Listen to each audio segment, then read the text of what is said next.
Ang manok ni San Pedro, naubis ang balahibo.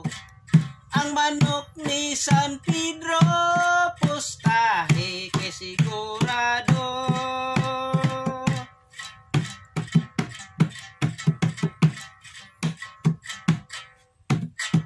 Si Esteban in taon, gimorder sa mga gon. Pagsaka niyas langit, si San Pedro na hibulong. Kay wala pa sa panahon, gipabalik, gipaisyal return. May manok mang gipabalon, si San Pedro nga bunguton. Nahibalik sa kalibutan, ang sugarol nga Esteban.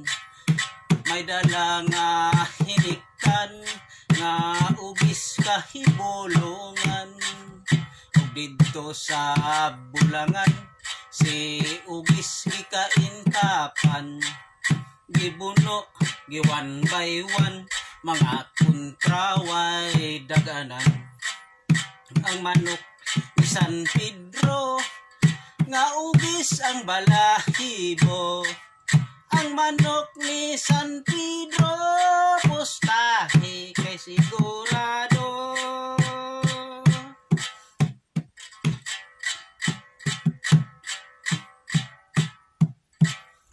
Ang kabus nga Esteban, may kalit kaadonahan. Manok ialimahan, sa salapi daw minahan. Sa tanan nga sultada, di man gani hitoyan.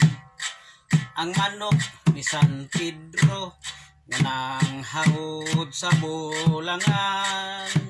Si Don Miguel nga tikasan, gisurambaw si Esteban. Si ugis siyang hiniktan, gikawat giilisan. Si ugis nga nakamatngon, ni dapig lang gihapon. Nitiban nga iyang agalon, si Don Miguel gipurdoy noon. Ang manok ni San Pedro, nga ugis ang balahibo. Ang manok ni San Pedro, pustahe kay sigurado. Ang manok ni San Pedro, nga ugis ang balahibo. Ang manok ni San Pedro, pustahe kay sigurado.